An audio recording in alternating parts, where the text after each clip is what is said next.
Trevor. Hey, Mikey. Fancy seeing you down on Earth completely illegally. Sweet outfit. Dick Tracy called. He said you're a buttface and he's been plowing your mom. Yeah, well, Dick Tracy called me too, first. And he said he was about to call you and say a lie about me that was actually true about you instead. Whatever. What are you doing here, Trevor? Sean hacked the judge's system and we caught you cheating, getting your 4 little cockroaches to meet up? What, you think we were just gonna sit around in the bad place blowing beefers while you're down on Earth boning us in the meat hole? So why didn't Sean just go to the judge and turn me in? Because this way's more fun, knuckle nuts. First of all, I'm currently formulating a better comeback to your Dick Tracy burn, and it's gonna devastate you.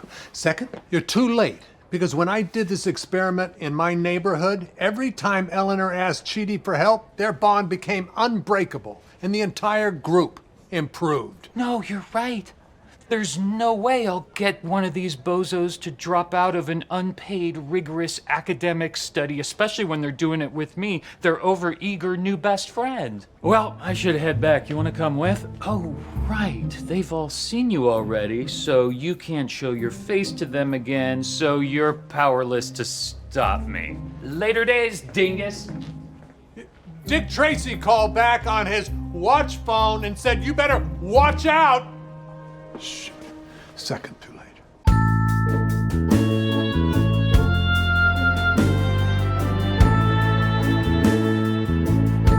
We just talked about so many things in the last 20 minutes before starting the podcast, and now it's time to start the podcast. What stuck with you the most? What should we bring up? I kind of want to talk about picky eaters again. Yeah, we can talk about picky eaters. Steven, how do you feel about adults who can't eat certain restaurants, who won't go to certain friends' houses for dinner because they only eat chicken tenders and that's it? How does that make you feel? Can you vibe with that? Do you have any situations like that where you're like that, or do you hate it? So I'm never like that, and so I cannot personally relate, but I do. I mean, my brother was a picky eater when he was a kid. My partner, she's a fairly picky eater, but not terrible about it. Like how? She just doesn't like certain things texture-wise, but here's why I love her. She doesn't make it anyone else's problem. If someone brings her something that she doesn't love, she will adjust it to make herself like it. Like if there's a pizza and it's got pepperoni, black olives, and green onions, she will take off the black olives and green onions and give them to me to just scarf Double down. up your pizza or to eat handfuls. She gets pickles on her burger just Steven's to give in the them corner to me, and I eating respect that. handfuls of Just pizza toppings. Yum, yum, yum, yum, yum, yum. I would maybe take off the green peppers. I've grown to like green peppers more, but I used to not like them, and I don't really like them on pizza still. I like them in other things. Well, I'll take them. Just send them all to me. Steven Just in the mail corner it. eating his pizza toppings. Nom, nom, nom. Here's my issue, Zach. You can like what you Please. like. I think everyone should have preferences, and I think that everyone deserves to be able to voice their food preferences. If you're at a restaurant, order something you like. Don't feel bad about it. If you want the cheese pizza with no sauce, get the cheese pizza with no sauce. But so you're fine. Don't with make it people everyone being else's like, problem. Can I get the chicken cacciatore but without the olives, tomatoes? Are you okay with that? Yes, I'm okay with that. I think that if something is made to order, do that. Now, but people that go to McDonald's and are like, can I have a Big Mac on a toasted bun with no, like you're at a fucking fast food, because then they always flip out when the order is inevitably wrong. The person making your food is literally doing their history homework while making the sandwich and has zero training. I'll Don't make an get aside angry and about rude to that, them. and then we'll get into the show. I work for DoorDash, and I picked up so many McDonald's orders over the years, and I am proud to admit that more than once I have seen a man, an older man, older in his 50s, bald, irate, more than once, maybe 3 times, at the counter with a thing in his hand, waving it, saying, "I ordered a burger with no bun. You gave me a bun with no burger." I've seen that happen multiple times, Steven. Oh. Hi, everybody. Welcome to Into the Time Knife. Our journey through Season 3 of The Good Place continues with Chapter 29 today. I'm very excited to be here. I'm Zach, and I'm a knife on the barbie. Nice. I'm Steven, And damn, Daniel! Welcome to the show, everyone. Thank you for joining us. I'm glad you made it. I'm glad you're here to hang out with us. It puts a pep in my step, doesn't it yours? My step is often quite peppy, Zach. But So there's this a does special, nothing for you. You feel there's nothing actually about a me or boosted this. pep. Okay, that's nice. Call me Pep Guardiola. Do you know who that is, Zach? Pep Guardiola? Give a Yes, guess of course. on who He you was think a that guest on an episode of our Patreon podcast, The Basement. Different Pep. Different Pep. Different That's Pep. okay. Okay. Pep Guardiola is the manager of the Manchester City Football Club. They won a treble last season. Why You know what would that you means? assume I know that? Why did you think I would know Why that? people like Ted Lasso? I'm sure they've mentioned him in the show. White people do like Ted Lasso. I think it's fine. It's a Yeah. little too If sappy. no one dies, I don't want to watch it. It's a little too sappy. Does anyone I die? think Does like one of the players get like bone cancer? kind of in a similar I like can't This kick Is the Us ball way, no but more, in a more coach. wholesome way. It does like the things that make a lot of people go "aw," and I'm here like I see how they constructed that. I saw that from a mile away. It never that often gets me to go "aw" because I'm like, Yeah. you're fake. Like, well, no To the shit, they written introduced show. this Trinidadian soccer player this season just to have him die of an island I don't know if disease. anybody He gets dies caught of in a bone hurricane. disease in Ted Lasso, Steven. You're really stuck on that. Yeah. Come on, just kill someone. People die all the time. Let's shout out our patrons, okay? Let's do it. Is it time for that? Patreon.com/can'tdisappointpodcast. Starting at $5, you can support us, but every week we shout out our $10 and up patrons, and those are, of course, Mary Baker Budisa, Ooh, you almost Danny did M. it. Lugo, and Justin, the number 40 in the television program ER. Nice. 40er. Justin Fortier. Thank you for supporting us at any level, and if you would like to, you can get all kinds of things over at our Patreon. We just did, I believe, to be an all-timer episode of You Can't Disappre Show Yeah, over that was on the great. Patreon. Really unearthed some specific embarrassing memories from my childhood and unpacked them in a way that was totally unexpected. Yeah, I It was a lot immediately of got a fun. text message afterwards that said that was interesting. From Danny, really? Yeah. Because there was a lot that went down in that. We had our own lovers quarrel. Did we? Did we talk about you and I having a baby in that too? At the very end. Yeah. I was trying to We bring went it a up lot for a of while, places. and I really wanted to bring it up. Yeah, I think it was in a good was way. great. But I would love to be a fly on the wall of Danny, like at work or in a car or something, and listening to us doing the pre-show and seeing her like just her face reacting to it, and then her texting you. That was interesting. I would love to be a fly on that Be car. fun. She's in the other room. Next week, why don't we do us doing the pre-show with a little Live box cam? that's Danny live? What do you think? Do you think I would she's love down? that. Okay. Well, patreon.com/can'tdisappointpodcast. We do the pre-show every week before we record this show. You get this show early, and it's the exclusive home of our That 70s Show rewatch podcast, The Basement, which is about to wrap up the first half of season 1. Very exciting times. Or by the time this comes out, we'll have just wrapped up the first half of season 1. So go check it out and catch up and give us your dollars. I know you got them. Give us your dollars. There's scads of stuff over there to watch. Too much stuff. So much content. Too much stuff. If you're someone who likes to throw something on in the background while you're playing a video game or throw on a podcast while you're doing the dishes, on our Patreon, you could be doing dishes forever. Dishes won't even be a thing by the time For you finish money. You listening. could pay money to Yeah. do your dishes forever. Or if you're one of those people who found us and binged through the community podcast, hopped over to this one and blasted through all the episodes of The Good Place, and now you're just waiting weekly for the episode, well, you can start the binge again once you've had a little bit of separation time from listening to us a lot. Yeah. And support the Patreon and go back and listen through that backlog. There is a lot of stuff on the Patreon. We did a Scrubs episode. That's too hot for the main feed. It's on the Patreon for a reason, people. Mm-hmm. Is there anything you want to talk about from your week or your weeks before we get into the Just got back television from a ballroom program, dance The competition. Good Place? You didn't hear me because you were talking. I huh? heard you. You just got back from a ballroom dancing competition. I don't ask like that you assumed anything? that I can't. What did you say? Did you I didn't hear ask that one. anything? Did you gonna ask like how was it or like what was that like? Nothing. Well, okay, let's role play. Mm-hmm. How was it? It was super fun. I had a student that was doing one for the first time, and I had a student that was has done some before, but we won a couple of things like Nice. Pro-Am that was cool. And I got to dance with Danny. Still that Patreon tier dance partner. Come do a competition with Steven. Just got to shell out the big bucks, but we'll get you there. Put you in a pretty dress. Yeah. Once you've contributed $1,000 to our Patreon, you get a coupon that just says "One night with Steven, he can't say no." If you choose to be dance partners, great. If you choose All to have him inclusive. clean your gutters, literally great. Yeah. If you want him to clean your gutters figuratively, he I gotta. can't say no. He You has got to. coupon. $1,000. Dims the rules. Do you feel like winning or losing in a competition like that when you're with students has much to do with your performance at all? Have you ever biffed it for a person that you're teaching and dancing with, or have you ever seen anyone else biff it for their person? I have seen people biff it for their person. But Stephen I don't Baker biff- would never. Well, I'm very intentional with the things I do, and I don't put myself in situations where I can biff it with my students. What do you Keep it mean? simple. Because, like, A routine that you're really comfortable with. yeah, I usually, with most of my students, I've made all their routines and things, and I practice it with them enough that we got it down. But when you have multiple students, it is easy to kind of forget and biff a little bit, but I'm usually okay at playing it off, and my brain believe remembers quick enough to fix Improv it. master Stephen Baker, I believe it. Because there's some events at the competition that are judged, they just judge the student, and there's some where you guys are judged as like a partnership.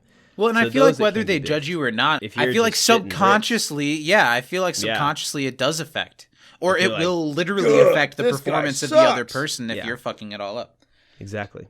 I'm going to do a little PSA and then we'll get into the good place. Yeah, If go you're ahead. one of those people that's like out You don't in have to public- announce that you're doing an announcement, Zach. Just do the announcement. That's Hear true. ye, hear ye. I I'm can't- about to make an announcement Well, publicly. it's because to everything I say Samuel. is really official and deserves attention. Prepare yourself to get zacked. Gather round. If you're one of those people that's in public and you see a baby and you go up and you have to talk to the people and to the baby, you can say Touch hello, you that can say hi to the baby. baby. Don't touch people's babies. Don't get close with the baby. Don't feel like you have ownership over a baby because you know what to do with the baby. People don't want you grabbing, touching, squeezing their baby. I'm just sick of walking around with my little baby boy and people just squeezing on him. So don't do it anymore. That's my PSA. I Zach, don't the wanna news story's say anything already else out. about You it. can't get ahead of this thing. You know what you did. Zach was running around and gosh that's where you're bagosh, wrong, just Steven. grabbing That's where you're wrong. babies. Because if you hear anything about Zach Pruitt squeezing babies, you can know that that is wholly inaccurate and contrived. Zach's running around the playground at the mall, picking up and twirling kids. But I'm on the record being anti-grab, anti-squish. Okay? I'm making the rounds. I went on Larry King Live. They haven't done it in a few years, but I hopped on there to let everyone know I'm anti-squish. Carson Daly. I went to his house, let him know. Carson tell the people. Kresley. Carson Kresley. Yeah. Don't squish babies. Don't squish babies. Don't believe every news story you hear also. What's this thing about news outlets publishing things that people just happen to be caught publicly doing? Yeah, why is that their my business? Private life. Mm-hmm. There's I got to just- be an amendment to Nothing protect you, right? beats the feel Uh-huh. of a squishy baby. Yeah. You just like squish them. You like compact them like a snowball. You kind of. I think it was less the squishing and more that you didn't have a shirt on, Zach. You just had on nipple pasties with like tassels and just I get why squishing. that part looks bad, but they. But they not caught me- related, totally exclusive. kind of. activities. It's kind of related because I was in the dressing room at the Baby Gap trying on some pleather tops that they had. Yeah. And I stepped out for a moment to ask for a price check. So I thought, no way, this is $4.99. And then I just saw a room full of the most squishable babies. The tassels were Coulda happened to completely unrelated. We're here to talk about season 3, episode 3 of The Good Place. This is chapter 29. It's called The Brainy Bunch. Well, it is season 3, isn't it? I think I wrote season 2 in my phone notes. Season 3, That's incorrect. episode 2, The Brainy Bunch. Yes. This episode was directed by... Gotcha. Did you say You Brady? agreed. No, I said season 3, episode 2, and you agreed with me. I don't I don't care. You heard it live here, chat. I'm still Somebody roleplay clip Zach that. from Somebody earlier clip that. asked how your dance competition was. I wasn't back to prime Zach yet. Now I'm back. Season 3, Episode 3, Chapter 29, The Brainy Bunch, was directed by Jude Wang, who previously directed the episode Derek, and after this goes on to direct the episode that gives us the title of this podcast, Cheaty Sees. The Time Knife. Did you forget what this No, show I is was called? I was pausing for dramatic Effect. Okay. This episode was written by a name we've heard before, Dan Schofield. Before this, he wrote the episode Most Improved Player, Team Cockroach. He co-wrote Rhonda, Diana, Jake, and Trent with Jen Great Statsky. episode. And he writes one of the last episodes of the show, next season, The Answer. Oof.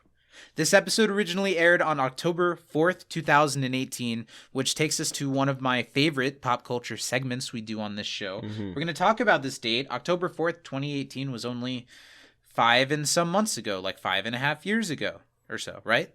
5 and some months. You got it, Zach. 5 and some months ago, October 4th, 2018, we were seeing movies. A lot of the weeks recently, I had seen those movies in theaters. This movie I have not seen. It was number 1 this week. It kind of surprised me. It's a comedy starring 2 very, very iconic African-American comedic figures of the 2010s and 20s. Is it Keanu? No. Male and female. I'll give you that. Oh. It's a comedy. Comedy. Can you Who give me- is like the black comedian, pop culture, like top of the top 2010s, 2020s? Who's Well, the... it's Kevin Hart. Yes. But the Kevin Hart was in a movie with a woman? Think of someone who's not a comedian on stage, but is a really funny woman who's showing up in everything now. A little bit younger. Not Issa Rae. No. You said not a comedian on stage, so it's not Tiffany Haddish. She was. Oh, big around this I time didn't as know well. her as a stage comedian. It is Tiffany Haddish. Ah. Oh shit! What was that movie called? Here we go. I saw this. His hands. He's coming. You saw this movie? School Fight. That's really close. I think you're mistaking it for Ice Cube and Charlie Day in like a fist fight or something. Yeah. This doesn't have anything to do with fight, but school, But it's a is school. one of the He's two a teacher. words. School is the second word of the title. Night School. There you go. Yeah, I This- kind of had I to like leave this you there, movie. but that's a It good was one. funny. Night School, starring Kevin Hart and Tiffany Haddish. I forgot about would this have movie. seen this. I don't I thought this love was funny. Kevin Hart, but I like Tiffany Haddish enough that I would Mm-hmm. have gone to see it. I just didn't see this one. Let's talk about how it did, though. Rotten Tomatoes. What do you think out of 100% black the critics? leads, so The critics gave this one. It's a comedy with black leads, and white people don't get the jokes. So I'm gonna go. And we are writing the reviews. 44. It's lower. Ooh, 36. It's lower. It's 27% from the critics. God damn. But here's the thing, I always talk about the disparity on the Rotten Tomatoes score. That could just be that 27% of critics really liked it, and the rest of them kind of liked Were it like, to meh. didn't like it, and it just added to a 27. It's not a great score either way. What about the audience? Do you think they were higher or lower Higher. than 27 on Night School? How much higher? 41. A little bit lower. 38. That is correct. 38%. You win. Nothing. I don't know. There's Anything not is really a point to this. It's just to talk possible. about movies that came out. Letterboxd, I transferred that to a percentage score out of 100. So we've got from Rotten Tomatoes, 27% from the critics, 38% from the audience. What about Letterboxd? Do you think they're higher than the Rotten Tomatoes critics and audience, or somewhere Higher in the middle? than the critics, lower than the audience. So lower than a 38%? You're incorrect. But not It by is much. Higher than a 38%. What do you think it is? You fall asleep? 65%. No, not that much higher. 46% from Letterboxd. 46, okay, Liked it a little bit okay. better. Yeah. A lot more black people rating movies on Letterboxd than there are on Rotten Tomatoes. Yeah, I believe it. A lot more diverse because it's anybody can sign up for it as opposed to it has to be professional critics, and I think there's a different path, unfortunately, for people of color to get to like newspaper published critics. There are some. It's getting better, but Letterboxd is the people these days. Yeah. I guess that doesn't explain the Rotten Tomatoes audience score. Maybe just black people don't use that website. I don't use that website. I don't know. No. I don't know who is using that website and rating Old people. things on Rotten Tomatoes. The number one album this week, the hint I'm going to give you is a American Idol starlet, one of the biggest ones. Not the biggest, probably, maybe the biggest, but one of the biggest ones. Kelly Clarkson? No, it'd be Carrie Underwood. Yes, Carrie Underwood. Do you have any idea what a Carrie Underwood album from 2018 would be called? 2018? I looked up the singles to think if I could like give you a hint based on a radio song. I don't know these songs. Do you have a guess? What do you think is a it Carrie called Underwood 2018 album would be God's Country. called? No, that's a different artist. I think it's a male song. You know that song? God's Country. Yikes. I know that one. No, this album from Carrie Underwood was called Cry Pretty. And the cover is like her face and she's got tears, but it's like rainbow glitter. Oh, that's cute. Rolling Stone, your favorite. We're going to talk about what they gave it out of a 5. They did I don't give know much about this album. A decimal rating, like halves. So Yeah, they out probably of gave 5, it a 3.5. yeah, telling you that there's a half kind of gave it away. But yes, a 3.5 out of 5 from Rolling Stone on Cry Pretty by Carrie Underwood. Rolling Stone, 3.5. What do you think Rate Your Music gave it? The people out of 5. They go to the 100th. Because here's the thing, if somebody's Higher or going to take lower? time to listen to this album Yeah. and then score it, they probably are Carrie Underwood fans. So I'm going to go higher. I feel like Rate Your Music Uh-huh. could also be people that are keeping up to date with current releases. You're going to say fair. higher than a 3.5 out of 5 on Rate Your Music. Then That's I'm going to your go guess. lower, actually. I'm leading now you that to you it. point that It out. is lower than a 3.5. 2.78. Really close. Fraction lower, but not by much. 2.6. No, 2.72. 2.72 out of 5. Okay. Just a little over half. Yeah. And that's the segment. There's no like big fanfare at the end. It's just a thing that I like to talk about. end. That's I the like thing. that we do that. I do too. But you know what's next? Uh-huh. It's time for you to get us into the main course of today's podcast, talking about the 3rd chapter of season 3 of The Good Place. I'm not saying that because I agree with you. I'm saying that because it's something that we can't agree on. It's Yeah, the I 3rd agree. chapter It is the of third season chapter of 3 this season. of The Good Place, Yes. the Brainy Bunch. Mm-hmm. And Steven has set out for him to describe to us everything that happened in this episode, all the important beats, the ins and outs of the character arcs in 20 seconds on one of our favorite trademarked segments that I kind of aped from the Scrubs podcast. It's Did Steven watch the episode Steven this watch week? the episode this week? We're gonna find out. Like Mr. Mister? I don't know. I think, isn't there Mr. I feel like Bowling These for Soup broken referenced them in ways. 1985, maybe? Probably. Yeah. It's an 80s song. You've got 20 seconds on the clock to tell us everything that happened in the Brainy Bunch. How are you feeling today? I don't think this episode is going to be super dense for me to say. Like, I think I can cover some strokes with some broad brush Yeah. hairs. But But I don't know. I was really sleepy when I watched this, so we'll see. I noticed when I went through and took notes to talk about the show for the podcast that I wrote down more than I thought I would. Mm-hmm. All right, well, you've got 20 seconds, so I'm going to count you down, and you're going to start on go. Are you ready? I think so, Zach. All right. 3, 2, 1, go. Trevor's joined the experiment. He's being really annoying. He's going to try and get somebody to quit to fumble the whole bag. Michael comes down and says, hey, don't do that. And they have some riff-raff back and forth. Janet's the waitress at this American-themed bar they all go to together. And Cheaty's conflicted because he doesn't know whether he can be friends with everyone or not. But then everyone makes the right decisions. Jason's a sweet guy. Tahani got drunk and stays. Eleanor comes back because Cheaty comes and Stop. saves her. What was the last thing you said?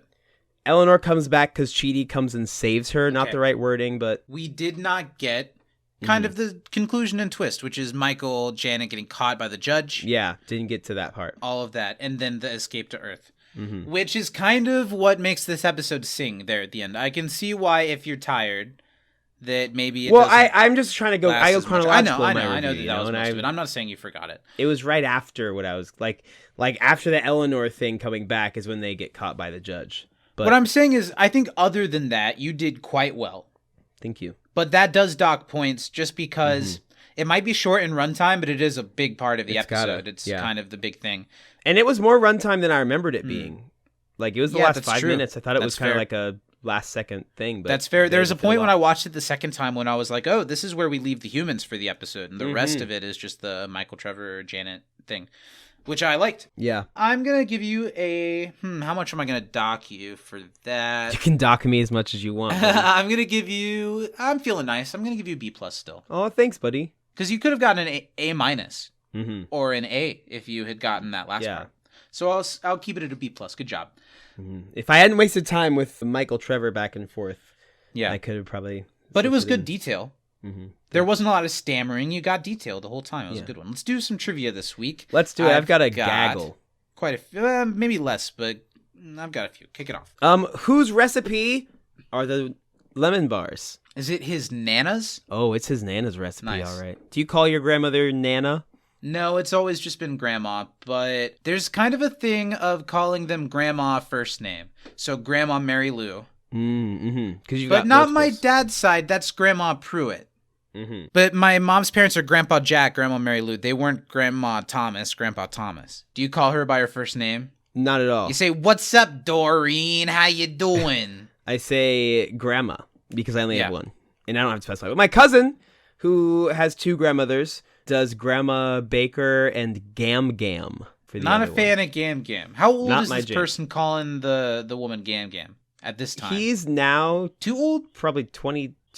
Still I think it's going just a with- single Gam now. Still going with Gam. That's not as bad. That's Mm-hmm. not as bad. That's kind of cute.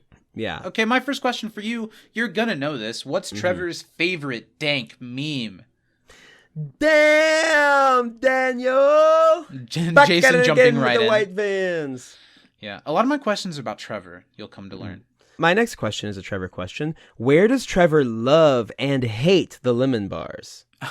I love them on my lips, but I hate them on my hips. That made me laugh so fucking hard. Adam Scott's pretty great in this episode. He is.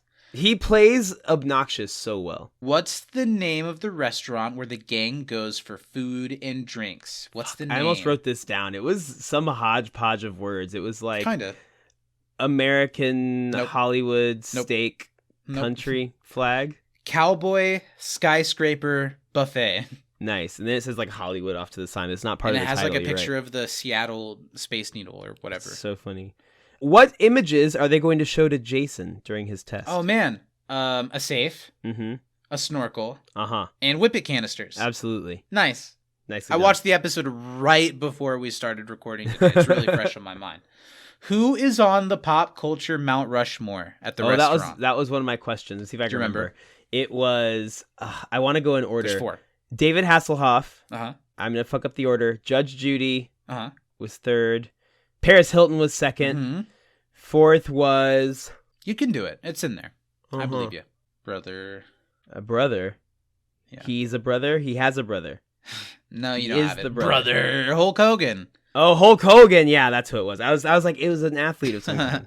I That's thought it really was a funny choice that Judge Judy was in black and white and all the Yeah. rest of them were in color. I didn't quite get that. That's hilarious. What did Dick Tracy say according to Trevor? Oh man. I gave you the easy of the 3 possible Honestly, but ones. no, that's the one that I remember the least. I remember the ones Michael says more because he says the thing about the watch phone, and then he says, "Joke's on you, Chidi and Eleanor's bond is unbreakable." Dick Tracy just called. I don't remember what Trevor's was actually. You're a butt face, and he's been plowing your mom. And he's been plowing your mom. Nice. Trevor has a couple good lines like that. I wrote a Yeah. couple of them down. What table does the gang end up at? Are they at the Montana table? Montana. Nice. How expensive is the Manifest Destiny package? That's so fucking funny. That's that incredible. joke is incredible. It's $30, and they'll forcibly remove any table you want. I remember when I watched this episode for the first time with Danny, her not growing up in American schools, she doesn't know. They teach Manifest Destiny like it's a good fucking thing. I explained that to her. I was like, well, you see, the had the power of colonizers God on their thought side. that God had promised them all of this land, so they just took it. And Americans get mad about the Middle East conflict. Yep. Well, maybe because they just Different didn't take God. it. As far they just got to as take it. As far as we believe it to be, different Yeah. God. Same God. Different God. Same God. Was that Your from turn. the Montana question? No, that was from your question. Mm-hmm. What group activities does Trevor want to get up to in their potential shared house? He gives 2. 3. 4. He gives 4. Fuck, I don't know. He says, we should rent a house together. It'll be great. Mhm. We could do pranks for my vlog. I remember. Okay. We could do one of those ice bucket challenges I've been sending Mhm. you. Or maybe just a Harlem Shake. And I could make some Jamaican food with my Jamaican accent, man. Oh, I love the smoking the joints. Smoking the joints. Ugh, And then he goes, horrible. "That's a Jamaican accent." He That sure was one of my does. hardest laughs of the whole episode. I remembered He that sure scene, does. but couldn't voice it. Okay, this is kind of a fuck you question. I'm sorry. What instrument does the Native American statue have in the restaurant? Whoa. Is it racist to just guess? No, let's guess. It's not anything to do with Native American heritage or Yeah. culture. I'm going to So guess pan some type flute of is flute. out. Oh, I was going to guess like a regular flute, though. But you just It's not a flute. told me it was out. Not a flute. You want me to He guess had a a harp? saxophone Oh. No, I don't think I saw the statue. and like Blues Brothers I glasses. tend to watch these episodes with my eyes closed mostly. You just want to hear it. Yeah. What does Trevor like about going to the bathroom? Okay, part of this is a question I have, but he says a whole thing. It's like Two the things. smells, Mhm. and then he wants to stick his hands in the toilets, so everything he touches gets a little bit of poop on it. Yep. I thought that was really Good job. funny. What is Eleanor getting cheaty from the bar? Either hot tea or regular temperature Xanax, which Yes. Chidi seems kind of interested in. I know he's into it. He's like, oh, I only have one question left. Mine is, what happened on Earth because of Michael's meddling? Okay, Brexit. Mhm. England left Europe. Mhm. The Jacksonville Jaguars are good now. They might even There's make two the more. playoffs. I know there's two more. I didn't get this one. I don't know who this person is. The person that Right. like. Do you remember his name? Now, it's like Alan That's no Park or something. No, Byron Adams runs Byron the Weather Adams Channel now. Runs Weather But Channel. I'll Is give that you a bad? slight pass. I don't know. I It's don't know. weird. There's one more. And then the other one, it was the second one they said. He's trying. Yeah, He's trying. the Hugh Jackman P.T. Barnum. Oh movie yeah, it made made $400 $400 million. Yeah. The theme of the competition I was just at was The Greatest Show, Wow. and we did a whole like area for like a whole Midwest. Like all the teachers, a lot of us did like a pro show number to the Panic at the Disco version of "Ladies and Gents, this is the moment you've waited for." A little late on that one. That movie came out 5 years They ago. just keep fucking recycling this It shit. was big. But yes, those are the ones. I get like a partial credit for that one. What is all over the wall in the bathroom? I'm going to rapid fire my last four to you. What is all over the wall in the bathroom? I don't know. License plates from different states. Oh, yeah, I remember now. Mhm. Yeah. Mhm. Who is Jason's fanciest friend? And if you can give me why, I'll give you a bonus. Well, I definitely know that why was because he had a limo and he got to he drove around people in a limo and he got to drive everywhere in a limo. But I kind of forget his name. Was it Ronnie? Yeah, you got it, Nice! baby boy. Hell yeah! Absolutely. What does Chidi write on the whiteboard after not getting much sleep the night before? Oh, don't have it. Palto instead of Play-Doh. No, I didn't catch that. That was funny. And then what photo Wow, you is got a on the bunch. wall in Eleanor's hotel room? And you had two of mine. A so this is koala. two. A koala. A big old koala. I liked that. Well, that's trivia. So let's talk about this episode. We have Let's been do it. enjoying season 3 so far, if not a little bit more tepidly Yeah. than the first 2 seasons. And we were hoping that this episode with a title that we remembered would be one to help change the tide. How are you feeling season 3 watch now that we've seen the first 3? I think that this is probably the funniest episode of the season so far to me. Maybe. I had probably laughed the most, but I don't know. I left the episode feeling, wow, that was really funny. Wow, I remember where this goes. I think that's I don't that's remember the where it issue, goes. Well, I'm excited for the progression to keep going. I think that every character was representative of themselves in this episode, and I liked that we see that the characters don't respond necessarily exactly like Trevor thinks they will. Mhm. And I think that shows, if nothing else, at least a little bit of growth has occurred. But I don't know, Zach. I know too. I'm still on this I don't know plane. It wasn't bad by any means, but I it was like far the from episode. earth-shattering. It's one of those episodes that does what The Good Place does so well. That it gives us a conflict. It gets to a point when you're like, are they just going to do this forever? And then Yeah. something hard stops the issue and takes us to the next earth-shattering thing. But for some reason, 3 episodes in, I'm still waiting for the moment that's got me like, I'm in. Yeah. What's going to happen next? even not remembering what happens next. And I think this episode ends well from that perspective. Yeah. I think this episode has the strongest moments of the season so far. Definitely. And let's talk through it and see how we feel about it, because I do still have the same, I don't know, why am I not in love with season 3? I was thinking earlier this week, before we did a podcast about this show, I would always describe The Good Place as a show that I liked much more as the characters being used as chess pieces in like Michael's afterlife bureaucracy game.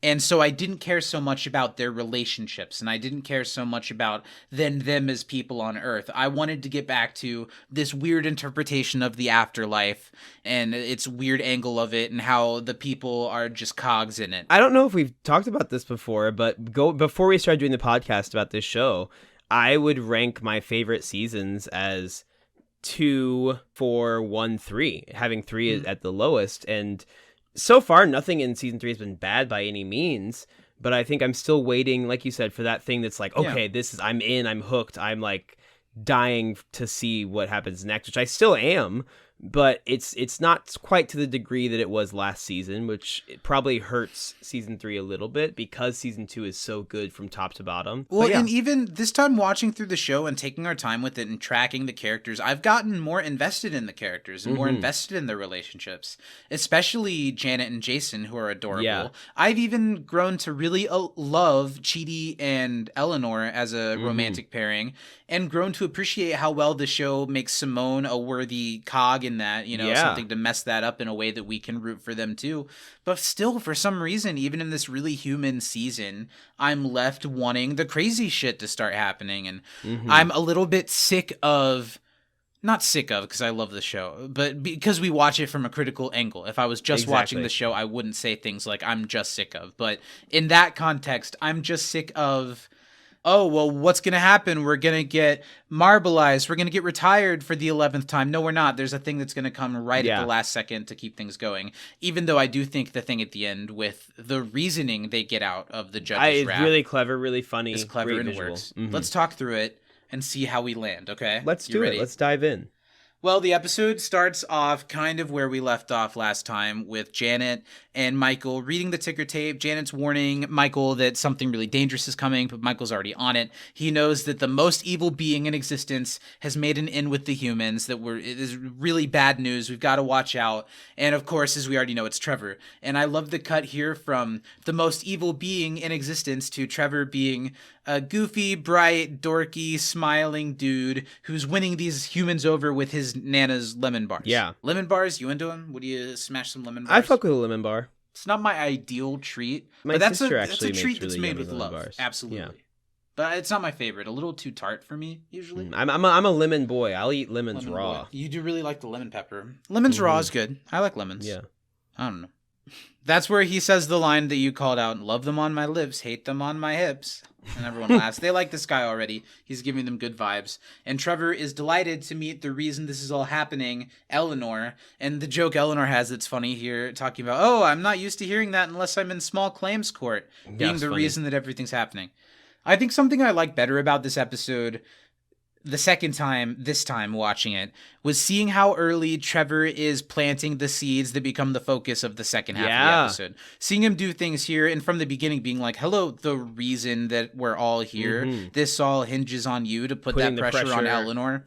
That's pretty clever. I like that. Trevor thanks Eleanor from the heart, and it seems like it in this moment, just like it does for the humans. You get why it wins them over. But there's like this weird edge to it. He thanks Eleanor from the heart and gives her a hug. Oh, we're going for a long hug here. Oh, that's so... A hair too long. Very long. Do you know people that give hugs consistently a hair too long?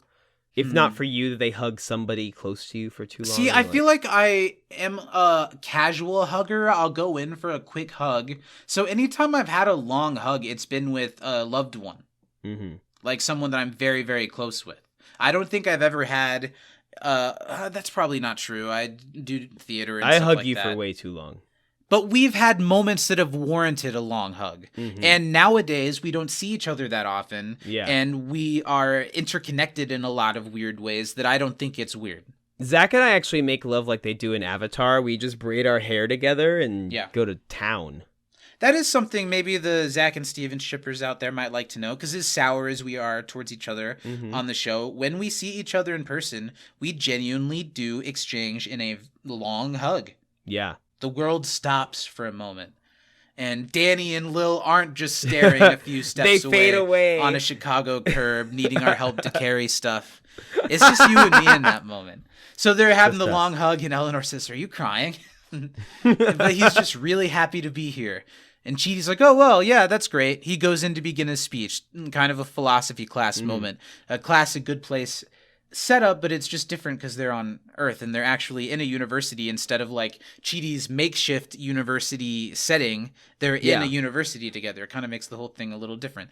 And while he begins to speak, Trevor's evil face comes out for a second while he's looking at Eleanor, and then right away he goes back into his poker face, and that's the cut to theme song. Really like Trevor in this episode. I like how silly and annoying he is. Adam Scott plays the character perfectly, and it takes someone who, I don't know.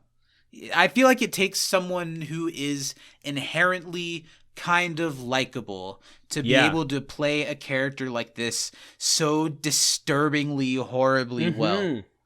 It's crazy how good he is at being just annoying and awful.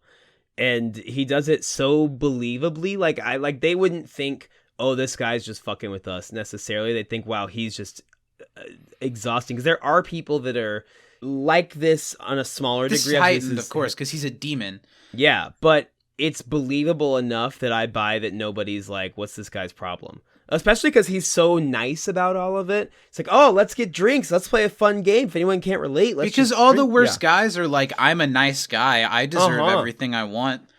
Yeah, I think it's funny. I feel like on this show, with certain bits and characters that they return to a lot, you can kind of tell what the writers really like globbed onto, what they really liked. And I feel like they really liked writing bits for Trevor, because this episode is just stuffed with Trevor stuff, and I really like it. Later on, Chidi is explaining the process of events for their experiment with the scans and with his data processing to Simone. And Simone is planning on showing each of the humans these pictures that are going to trigger their near-death experiences. And she flashes the ones of Jason. I really like Chidi's reaction. Got it. Also, what a grim death that would have been. Tahani and Eleanor have a little moment here. I think there's a chance that this might be an episode where we catch some "that wasn't in my episodes." Yeah. Because my version of this episode was like 24 minutes long. Damn. Was yours like 21 and a half? Do you think? It was like 22-ish. Okay. Because there's this moment here. Did you get the moment of Tahani talking about her gold bra? Yes. Okay. So, Tahani's unsure if her pure gold brassiere will work in the MRI. She says it like, well, it's a very thin, very pure... But pure gold. Gold. And She's Eleanor's worried like, if it'll yeah, I work got in the the same MRI. thing. I got some copper-colored stains. Are her on my armpits sports bleeding? bra. Well, sweat changes color when it's on there. It's gross. Mine is pure clear. Pure every clear? day. Wow. Pure clear. Do you sweat rust colors? If you're wearing I a don't white think shirt I and do. you get really sweaty into it and you don't like I clean sweat it a properly, lot it sometimes. turns I like feel like- a yellowish, orangish. I don't think I do. But how often do you sweat in white shirts? That's true. I'll have to do it next time and give it the test. Yeah. Like That's a really good like point. get sweaty under your arms. Like don't wear deodorant and just like muck it up. I would never be caught wearing deodorant. I'm a natural musk fella. Nice. You slap some coconut oil on those bad boys and call Not it a day. even. They're Wow. chafed. They're dry. They hurt.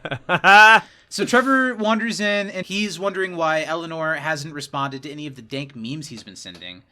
I really like the spiritual connection that Jason and Trevor have in this episode. We get a lot of really, really funny Jason moments in this episode. I think Jason has a great time. Then they cleverly use Jason as one of the reasons Eleanor doesn't want to stick around, when typically Eleanor is kind of into Jason's vibe. You get why, when there's two of them that are like this, that Eleanor would not It's go for exhausting. Jason. Jason, in this moment, he's getting ready to go into the MRI, and he's holding a spider, and he's trying to hide it, and he's being really coy about it, and Eleanor catches it, and it's, like, cute and funny and stupid. Oh, Mrs. Teacher, for my turn, is there any way to get, like, extra radiation? There is no radiation in an MRI. But why'd you ask? No reason. Jason, what do you got in your hand there, bud? Nothing. Is it a spider? Yes. Do you think taking a spider in an MRI machine will give you superpowers? Hey, it might work. He already bit me a bunch of times and gave me the power to swell up my hand. Oh my god! What? Then really we funny. get that Michael, I like how much of this episode takes place on Earth. Yeah.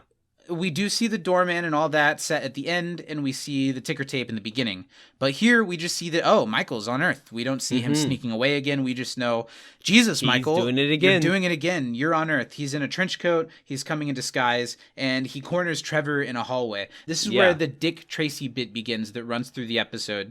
What do you think of it? Do you think it's that funny? The first interaction. I'm kind of the Kinda opposite. funny. I think it's funnier the more Michael gets it wrong. I don't think it's that funny in the first place. I think so, because Michael's dressed like Dick Tracy, because that's his That's only true. idea of... Dick Tracy being sneaky. very famously would wear yellow, though. Well, some modern So- times. I don't know. He asked Trevor why he's here, and Trevor has the line that really, I wrote down this line more than the Dick Tracy line, where he says, you think we're just going to sit around in the bad place blowing beefers while you're down on Earth boning us in the meat hole? He also calls him like knuckle nuts at one point, and that was fucking good. What is blowing beefers?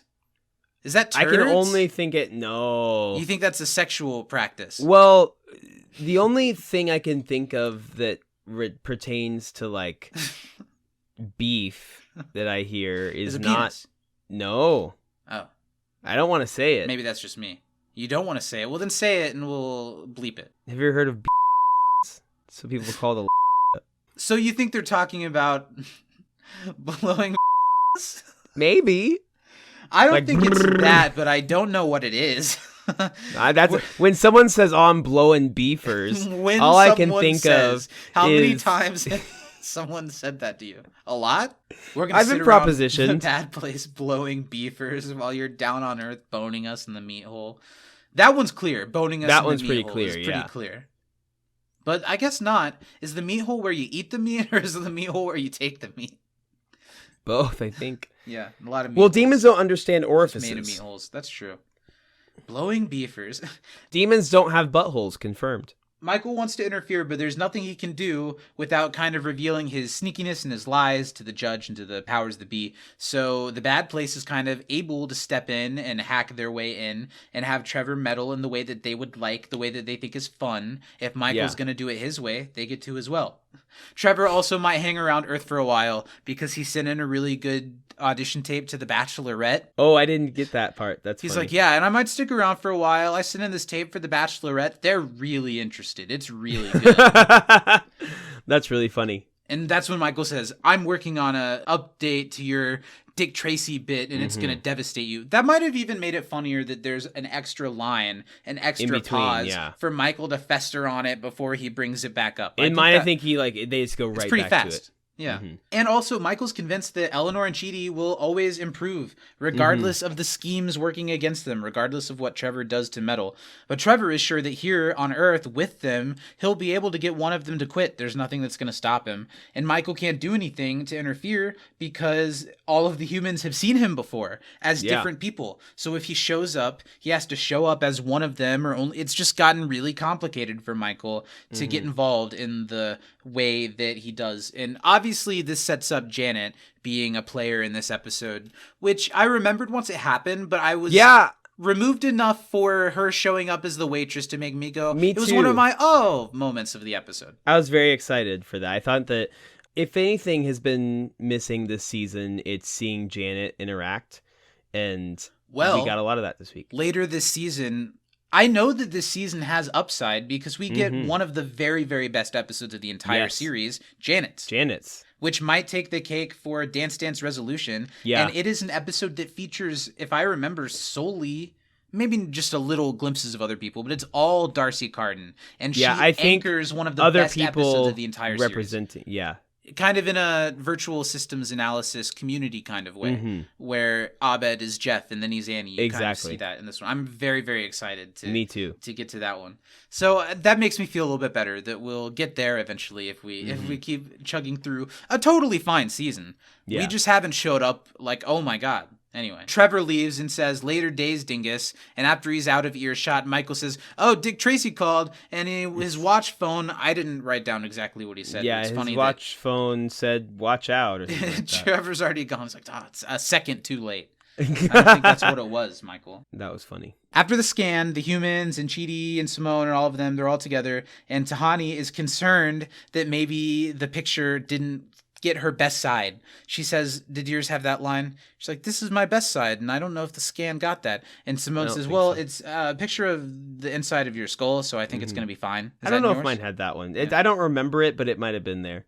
It probably was, because it sets up this joke if it was in yours, where Jason's like, oh, also, I don't think it matters, but I think I left a lot of peanut butter in the machine. That's really funny. Was that in your episode? You don't think it was, because that's really funny. He's like, oh, also, I'm sure it doesn't matter, but I think I left a lot of peanut butter in the machine. And Simone's like, oh, well, actually, that does matter a lot, and I'm going to go clean that up. Chidi dismisses the class so he and Simone can observe the results from the scans, and Eleanor stands over and talks to Chidi and decides to ask him if they could get back to having their one-on-one lessons together. And it's sad, but it makes sense this way that there's a crack in their connection, that Chidi on Earth, as opposed to Chidi in the afterlife, doesn't have the time to commit to one person like that. He's not being cruel to Eleanor. He's not willing to help. He's still teaching a whole class. He is unable to do that. He just doesn't have the time. But he's convinced that the group lessons have an opportunity to be even better for Eleanor. But she knows that that's not really true. She doesn't like Trevor, and she's not sure about the rest of them. And I don't know. We'll see where this goes a little bit later. Trevor comes in at that moment. He wants to take everyone sightseeing. He wants to go to Sydney. He knows all the best places. He comes over to Eleanor and says, what do you think, E Street Band? Which was a really funny, douchey thing to call Eleanor.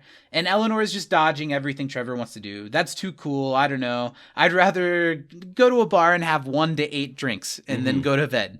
And Trevor is, of course, the type of guy that's just going to immediately invite himself and say, oh, well, that sounds fun. I'm going to go to...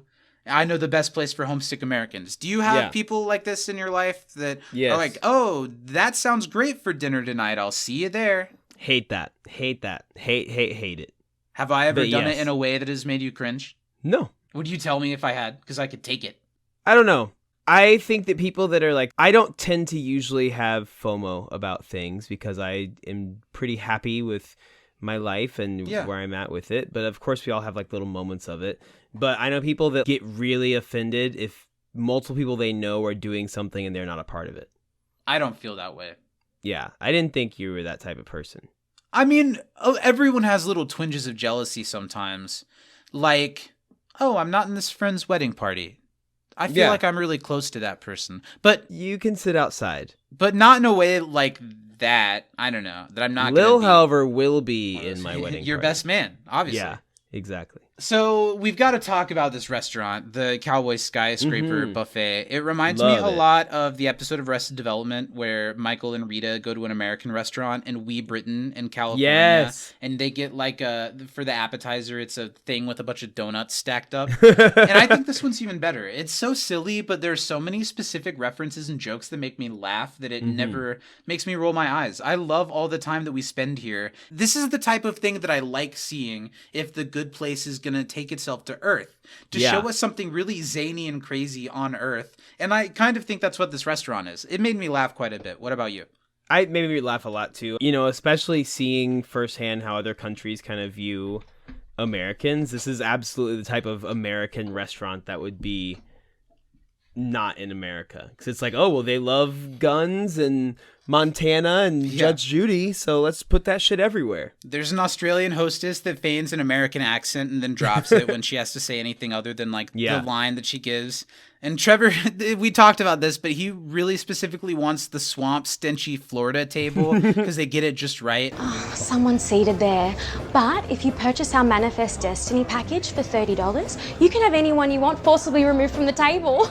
We'll just sit anywhere. That is so funny. It's literally perfect. That's so good. It's okay that they don't, but I wouldn't have hated seeing it happen in the background. In the background, to someone else. While I think that's such a funny idea that makes this even better than the Arrested Development one. That's such an American thing. I love it so much. I love that it's an American show taking the shit out of America. I think that's really funny. When your table's ready, this gun will go off. I think this is real. Super funny. They're seated at their table, the Montana table. I noticed that it had Dana Carvey as the church lady from SNL on it. Nice. And I didn't really know who the other pictures are, but that was the one I clocked. And Trevor's just loving this place. It's great. He loves it. Tahani brings up that she's been to Montana. She hunted woolly mammoths with Ted Turner once in Montana. And I was like, That what? wasn't in my It's like, notes, oh, no. no. No, it wasn't. I was like, what? Woolly mammoths? Aren't they extinct? She's like, oh, yes. I must be misremembering. Woolly mammoths are extinct. He definitely doesn't have a secret Jurassic Park, if that's what you're thinking about. That's It's a funny so bit. funny. I like it. Yeah, it wasn't in mine. Trevor talks about just having met them, but being so excited to be a part of this group. And he's so excited that he made the sweatshirts, the Brainy Bunch sweatshirts. And I don't know, how do you feel Brainy Bunch sweatshirt versus Dress Bitch t-shirt? Which is going in your closet first? Dress bitch. It is a really specific reference that is a little jarring if you see it in public, I think. Yeah. I think So I I'm might go going with Dress Brainy Bitch. Bunch. Okay. Well, I'll Brainy get you one Bunch for is more Christmas. PC. Well, you know, you because can it's wear that to the... Multicultural, the shirt is. Yeah, well, and you can wear that if you're going to go squeeze some babies somewhere. That's true. So it's a good baby squeeze. You should be wearing a sweatshirt. Next time I'll wear a sweatshirt when I'm hanging out at the baby gap. We did talk about that earlier, didn't we? Yeah. Yeah. Jason's super into the sweatshirts in the restaurant, and Trevor, and he's all into it. They look at the sweatshirts, and the back of it says, I went to Australia, and all I got was this lousy cross-disciplinary academic study and a ton of new best friends. That's so funny. Jason talks about how, since they're on a team, they all need nicknames, and he lists, like, Megatron, Bumblebee, whatever Buzz, he says for all of them. Jazz. And that's what you you'll can all call call me. Now we got to come up with ones for you. The first round's on Trevor. He's going to use it to toast Eleanor, the reason we're all here, really nailing that home. And their waitress pops up in time to suggest the jalapeno poppers, which we realize it's Janet with some beautifully tasteful midriff action going on. Big fan of the American restaurant We were Janet boys get up. raised in the early 2000s. I always talk to Danny about how, like, for me at a very formative age, midriff was one thing I associated with, like, attractiveness. And so that was just ingrained in my brain that if someone was showing midriff, I was like, nice.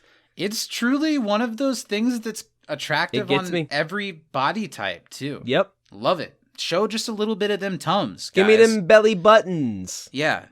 Yeah. That's what I tried to say at the baby gap. And they said, Yeah. dude, you already crossed a line. Get out of here. And then I went and did it at the Reebok. It was fine there. They didn't care. Janet recommends encourage it. the daily special drink, the 4th of July. Did you hear this? Yeah, I don't remember everything that was in I it. got but it. It It's was half funny. of an apple pie blended with Southern Comfort and Coca-Cola served in a Chevy hubcap.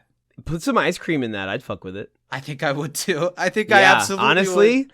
blend that shit up. I'd get down with that. So that's the drink, but Trevor just asks for some beers. And when he does, Janet has an awkward, like, where she tries to summon something and fails. They're really clever with the She's Janet like, trying "Beers." to do Janet things, and all the humans are just like, this waitress is kind of weird. Yeah. But it's not so weird that you're like, what is this? It's really funny. She says really clearly to Trevor she'll be here the entire time tonight watching everything they order. And then she leaves, and Trevor suggests, you know what? Let's all go in on a house. Let's live together. Let's be roomies. Jason, roomies. He's really into the idea. Roomies. But Eleanor's not into this. She hates the idea.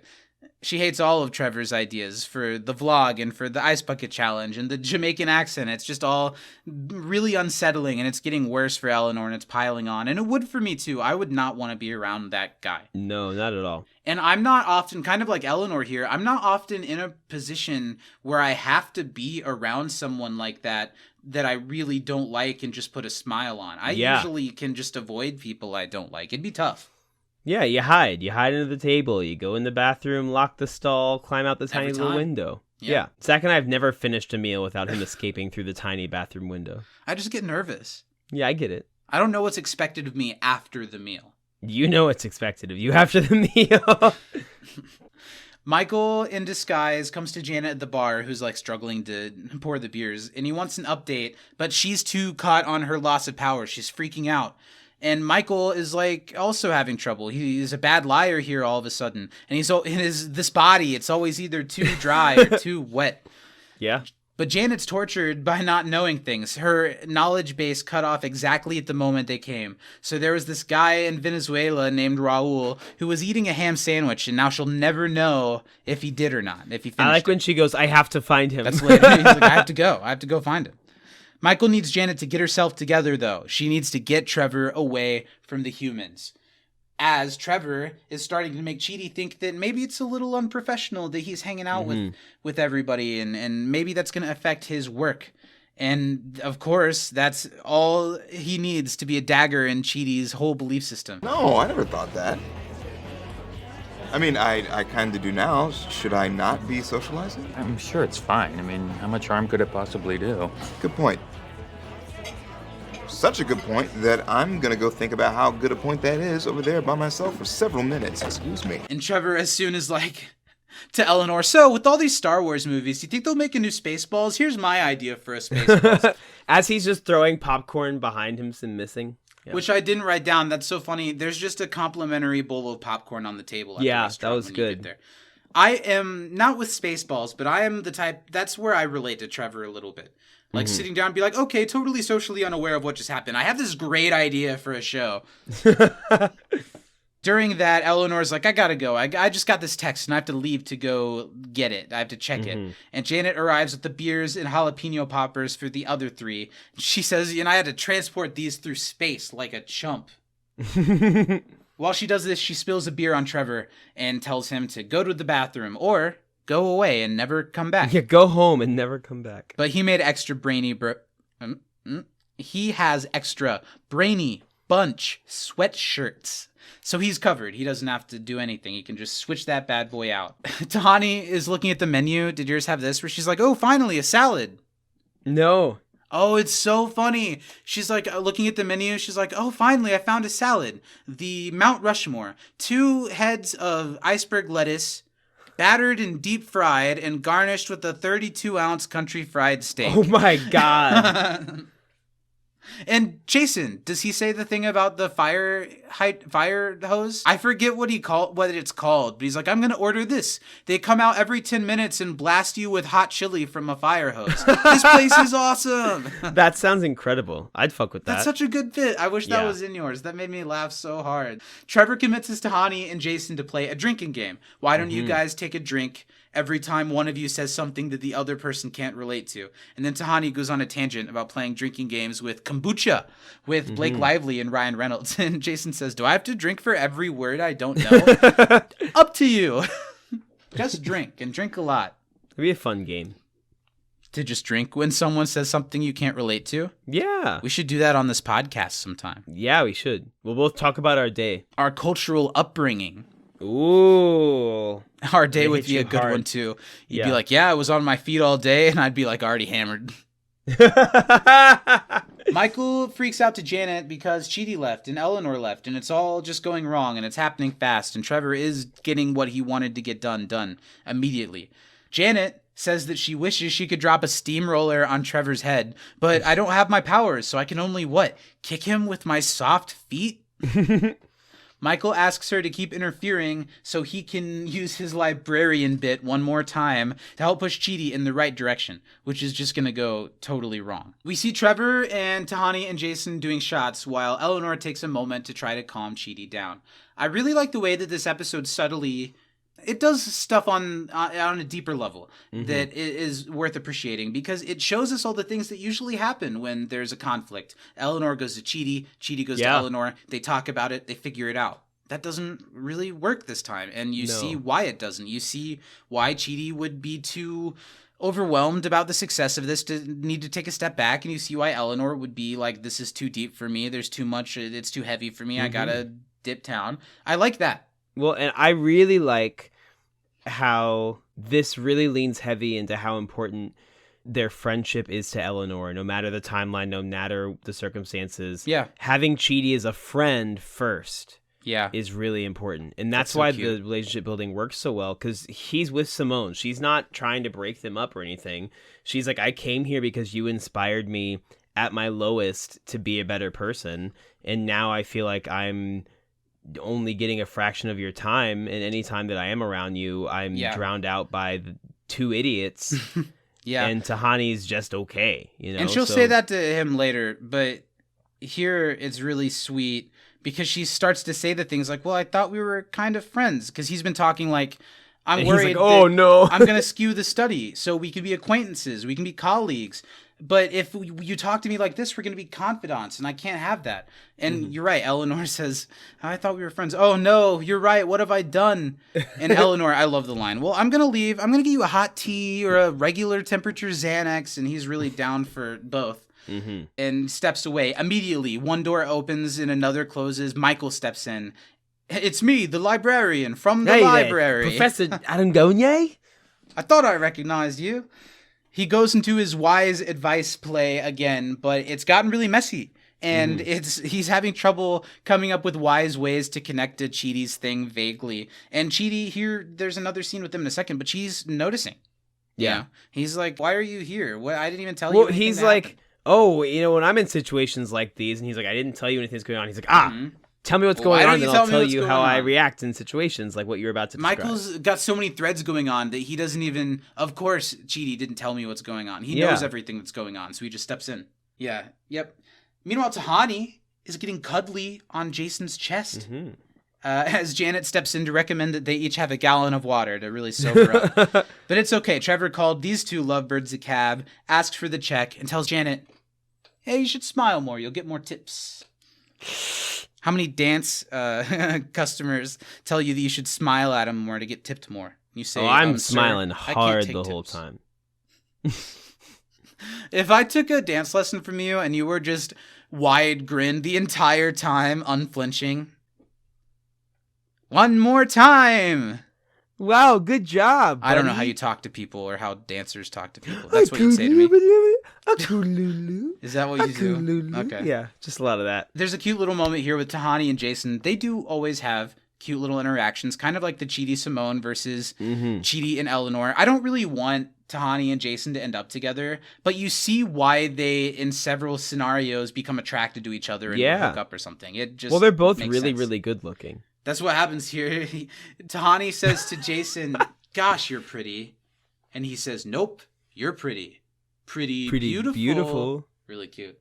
Back to Michael, who's continuing to just biff it. My favorite thing that he says to Chidi here is, well, like I always say, there's only room for one male subject in an academic study, so keep the one who got there first. Huh, And catchy. Chidi's like, huh. Catchy. Gotta go. And just as he leaves, again, Eleanor shows up, narrowly missing, and shows up with a warm root beer. That's all they had when she asked for a hot tea. And it's like She's steaming. She's like, actually, don't drink that. You know what? Never mind. Don't drink that. Chidi decided that the best thing to do is to just head home, but encourages Eleanor that she needs to stay with the others. Eleanor then here says more directly, well, look, yeah, I'm not really into the group. I don't know about these people. I didn't fly here for them. I flew here to talk to you. But Chidi is certain that this is how it needs to be and that he'll see her tomorrow. Just as Trevor calls her back to the table just in time for trivia night. Round 1 is all about Logan Paul. Ooh. Was that in yours? Yeah, it was. He's like, I'm a total low bro. No, he says, you know I'm a member of the Low Gang. Sorry, Low gang or die. I really like the interaction. Eleanor says to him under her breath, You could put your head up your own butt. What? What? What? there's an extra really dumb what that made me laugh really hard. Okay, so then Trevor walks out of a bathroom stall, a different bathroom, to Janet and Michael, saying that they never give up and that they just need to let him do his thing because he's obviously winning. They ask him why he's in the bathroom, and this is where you learn he loves the smells and getting poop on his hands so he can touch things and cover them with poop. In a post-COVID world, that's just so disturbing. That's so distressing. Were you... Do you think there are poop touchers around the world? Yeah. Running around just touching stuff?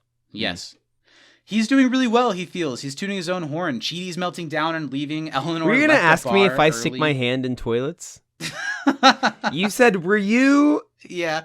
Well, it wasn't that bad, but it was something that I was like, we don't need to have that conversation. I was going to say, were you an avid, intense hand washer before COVID, or did that really ream in your brain that you need to do it every time, all the time, every day? I think I sanitize my hands more than use you hand wash sanitizer. your hands. Yes, and now you wash your hands a lot.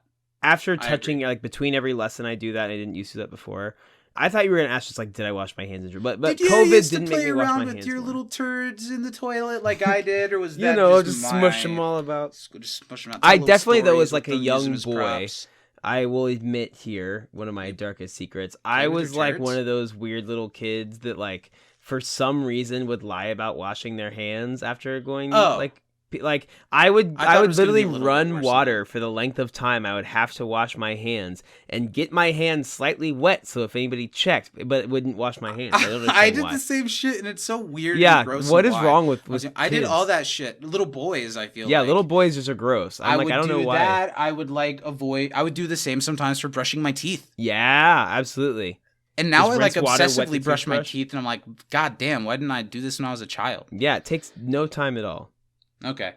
So Chidi's melting down. Eleanor left the bar early, and Tahani and Jason went home together. I like that Trevor mentions here, which of course will cause Tahani to wake up the next day and be like, I gotta get out of here. I like that they add that touch to it because that makes a lot of sense.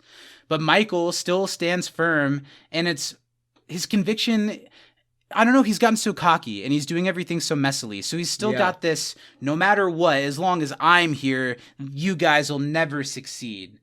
But this time he's wrong. Trevor knows, or at least, I guess Michael probably in the end is right. But in this scenario, for a moment, Trevor does have the upper hand. He knows that this is just a waiting game, and eventually the judge will show up, and that they just have to agree to disagree and work against each other, and we'll see what happens. He offers a handshake. Michael takes it, and he says, got ya, poop hand. That was good. Did you ever do like that that. after not washing your hands? No, I didn't poop hand anybody, not You didn't intentionally. poop hand anybody. Well, I guess you probably did if you never washed your hands. I think after a poop, hands. I would wash.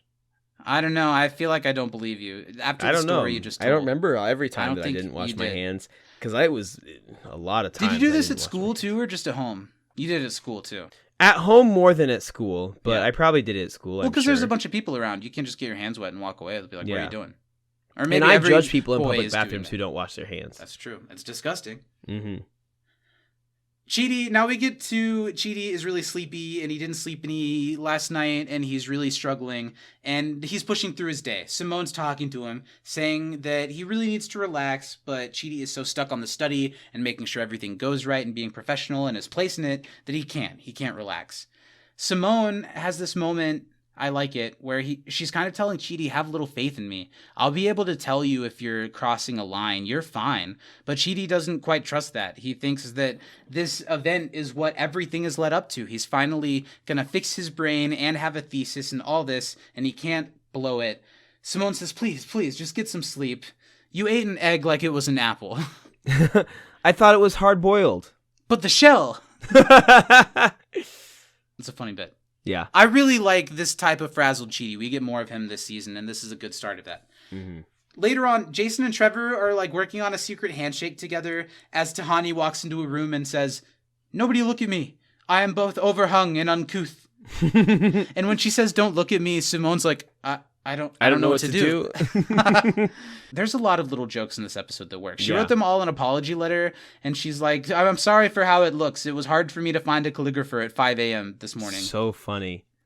Jason, we learned, did the right thing and got a drunk Tahani home safe. What a gentleman.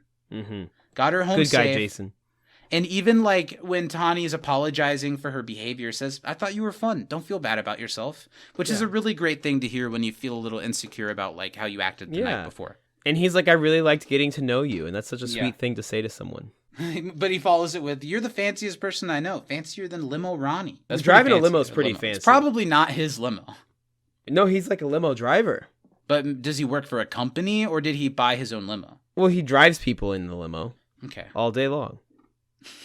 Chidi says that he's waiting on Eleanor so they can get started for the day, but Trevor speaks up and says, well, I kind of got the vibe last night that she might not show up. Chidi's concerned about this, but at first says, okay, well, we press on. We be professionals. We keep going. But instantly, he looks at Simone and goes, should I? And Simone says, yes, and I already called you a cat, which is really cute. Even when Simone is just a small side character in these episodes, she has these really cute, delicate moments. Mm-hmm. She's so great with Chidi. I love that moment of the, yes, I already got you a cat, but you can't drive. And then Chidi takes a second and goes, where's outside? Love it. Eleanor, I didn't take a pause screen cap of this like I did with the baby magazine, but she's reading a really specific Australian magazine that has stuff about the Hemsworths and stuff about, I forget what else it said, but it was funny. It's worth a pause if it is worth, yeah. If you're someone more dedicated to the show than the guy who talks about it for an hour and a half every week. He's really dazed. I didn't get this bit. He's like, 1 second ago, I was at the front desk and I don't know how he got this. Did he have like a tool that he was going to break into the room with? No, he just is so sleepy he doesn't remember. It was like a wrench, or was it like a key on a thing? Yeah, I don't know. I don't know. It kind of went over my head exactly what the tool was and why he had it. And I didn't even notice that he had a tool. He says, I don't know how I got this, and it's like a wrench or something. Eleanor says, you know what? I'm not into the group, and this is just different than I thought it was going to be. I came here to talk to you. I'm thinking about just going back to Arizona. And Chidi snaps out of it a little bit and has a really nice moment here, kind of laying it bare for Eleanor and saying, well, look, my whole life has been hard, and this study is more than just my thesis. It's a way for me to understand myself a little better. And I think we could be friends. As a friend, could I get you to stay for 3 months here so we can figure this thing out? And Eleanor had just gone on a spiel about not liking to talk to people, not being one-on-one with people, just looking at her phone. And she says, well, I just told you I didn't like talking. That could have been a text I pretended that I never saw. And all of us can be that person sometimes that will look at a text like that and pretend they didn't see it. But we do need the person every now and then who can come to us with something and just ask for help. And it's a good moment. She says, okay, you talked good. You did a good job at talking. I'll stay. And then there's a moment where Chidi's like, come in. And no, as if someone just knocked on the door, but nobody did. We're almost at the end here. That's where we leave the humans for the episode. Yeah, that's the last thing we see. But it's a nice leaving for all of them. We learn that even with Trevor, just as always, these are good people at their core that will figure out the best version of what to do in their situation. Jason's good with Tahani. Tahani always needs a little work, but she has the support that she needs. And Chidi comes out of his comfort zone to be a friend to Eleanor. And Eleanor is confident enough to speak her needs to Chidi and to come back to class, to agree to come back. It's a good place to end them for this episode. But where it really gets going is Zach, now... you said the name of the show. What did I say? You said it's a good place to end them. Haha. Well, no, the show's called The Good Place. Get your head out of your ass, you piece of shit. Trevor walks in, again, in a bathroom. And walks into Michael and Janet, who Michael is still stuck on the Dick Tracy thing. And he's like, I don't think you understand where that setup is. See, I didn't think it was as funny this time when he brought it. It's the second time for me that's funny. Like, I don't know. Whatever.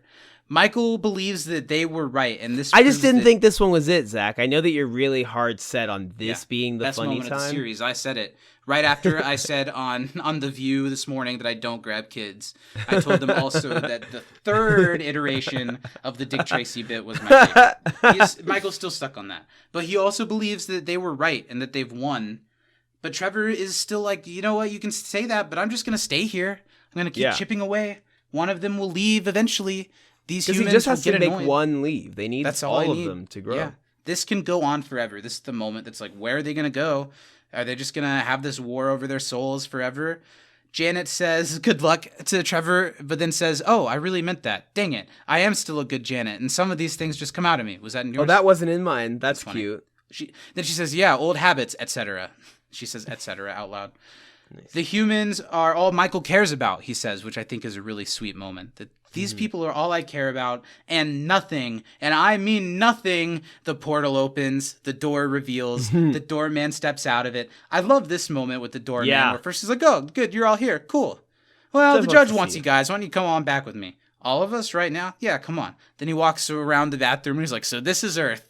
Just a bathroom. Turns on the perspective. Sink. Huh. Oh, pretty cool. Turns it off and leaves. He's just a simple man. He's just a frog man. It's too bad he didn't get to interact with an actual frog while he spent time. I know, that would have been cute. Maybe that happens later. I don't remember. I think I remember him having a desk full of frog things at some point. I think I'm willing to say that so far my favorite thing about season 3 is the doorman. Yeah. I really like him. He's cute. I like his demeanor. I like the actor. I like his character. I think he's funny. Because I like the otherworldly stuff, and I think he's a really good addition to that. Yeah. The last scene of the episode, the judge shows up and walks through the portal and yells at Michael for breaking her rules. I love Maya Rudolph. Her yelling one time a bunch of times wasn't my favorite bit. She does this a lot. Yeah, she does with her hands, like she's going to fly away. One time, uno, one. Yeah, I don't hit know. that It's one her a little doing her bit. shtick, and it's not my favorite Maya Rudolph shtick, as much as I love her.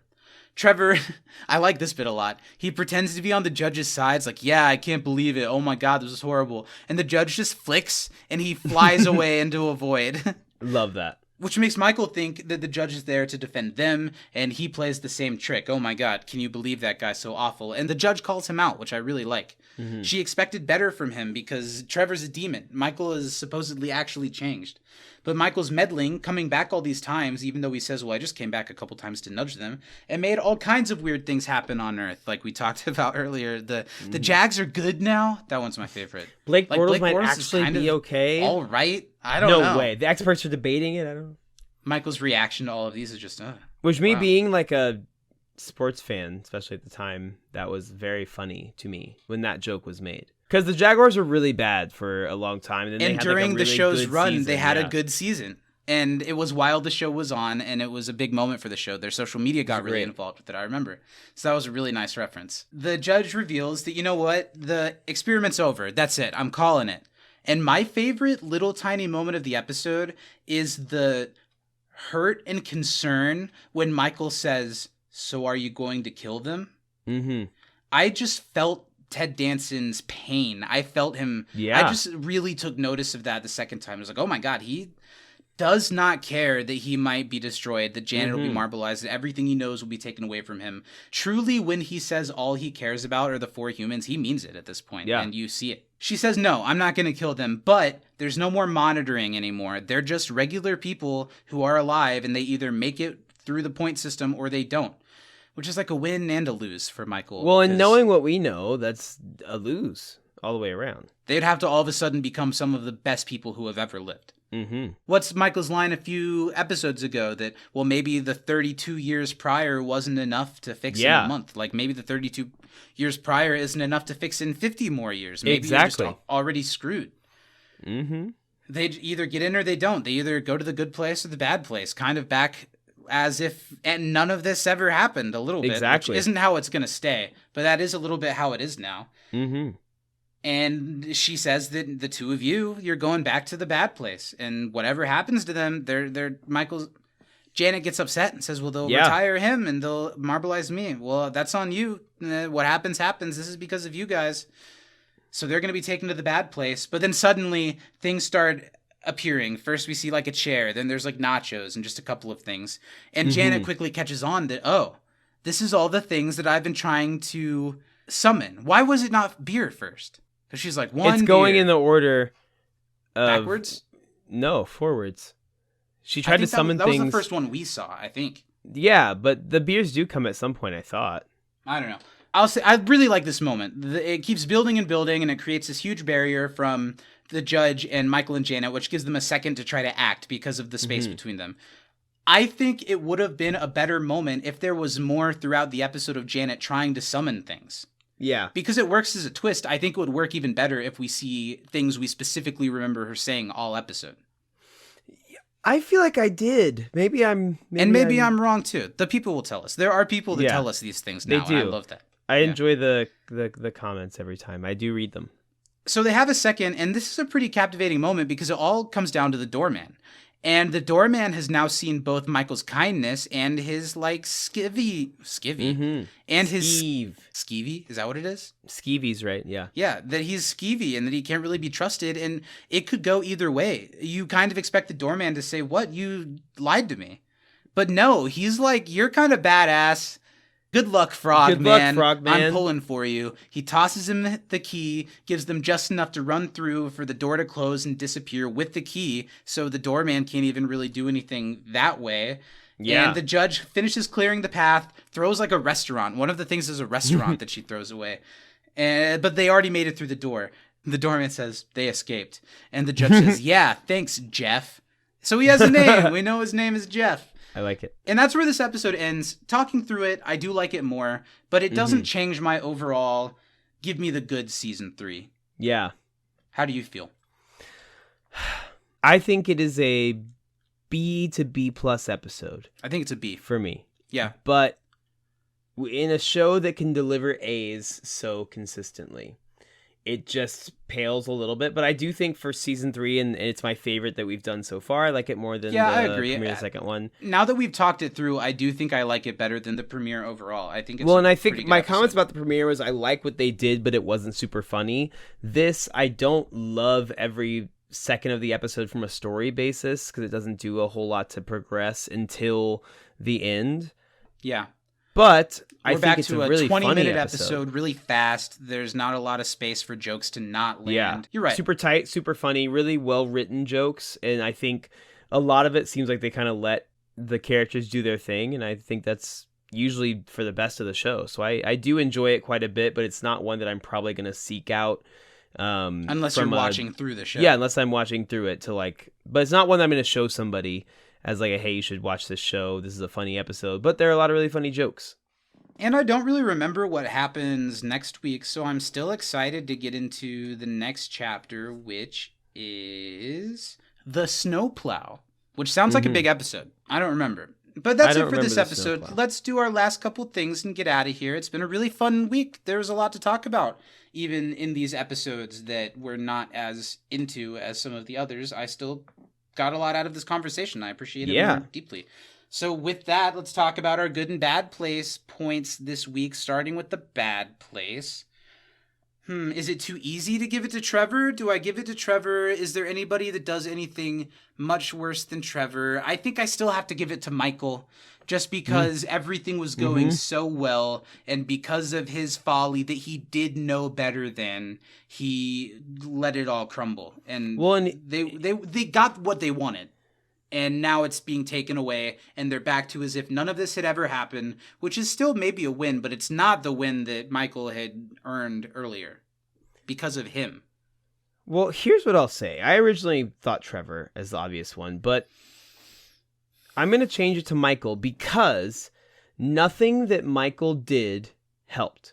He didn't help Jason and Tahani make the right decision. He didn't help Eleanor come back. He didn't even get Chidi to go get Eleanor. So I'm gonna swap. Trevor narrowly escapes this week, and Michael is gonna be bad. For good place, I have a strong argument, Josh. You just call me Josh?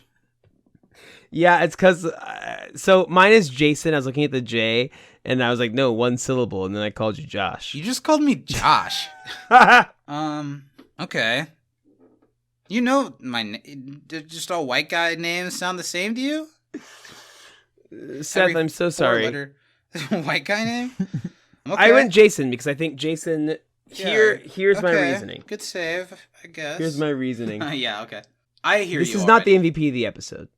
This is who deserves to go to the good place based on their behavior during the episode. And I think Jason has an argument for MVP of the episode too. Yeah, honestly, he's really super funny. kind to this new person that's joining the group and hasn't been there as long, so he's a bit of an outlier. He's super kind to him, super welcoming, super warm. He doesn't kill a spider. I kill every spider I come into contact with that I see that's within my earshot. And he wants to be a superhero to save the day, to help people. Yeah. And he's very respectful and kind to Tahani, not only when she's drunk, but especially afterwards when she's a little bit embarrassed. And he's like, hey, it was great getting to know you.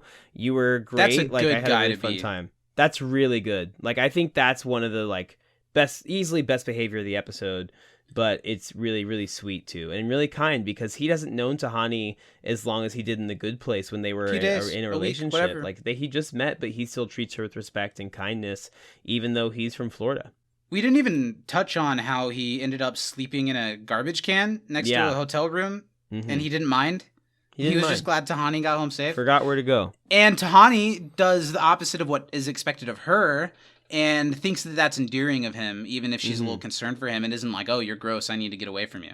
Yeah. Can see the good in Jason. I see your argument, but I'm not totally swayed that it's obviously Jason, so I think I'm going to go another direction to keep it interesting. I think I'll give it to Janet, who in this episode has everything that makes her who she's known herself to be. She has it taken away from her.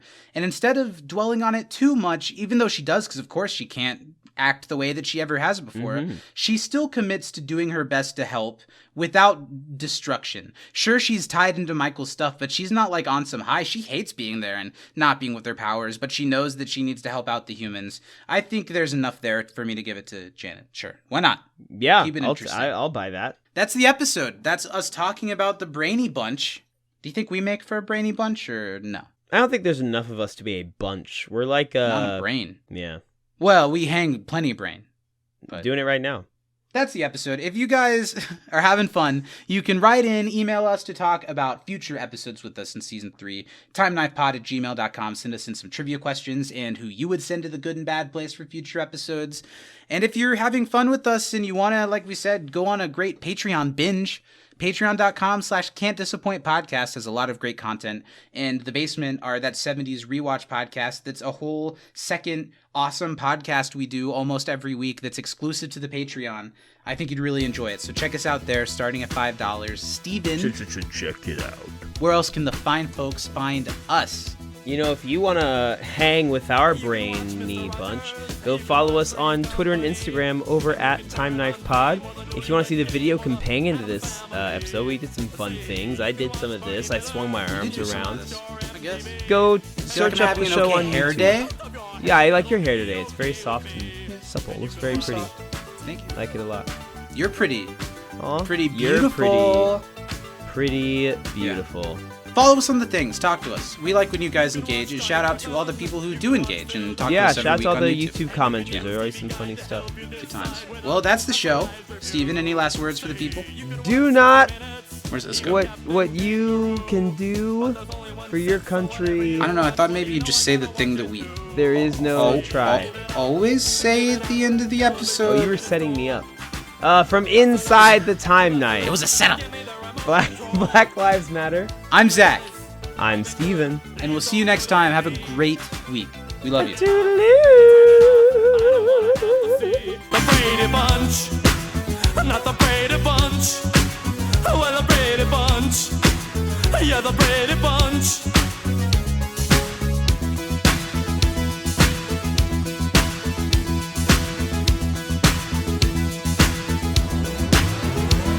It's the story of a lovely lady who was bringing up 3 very lovely girls.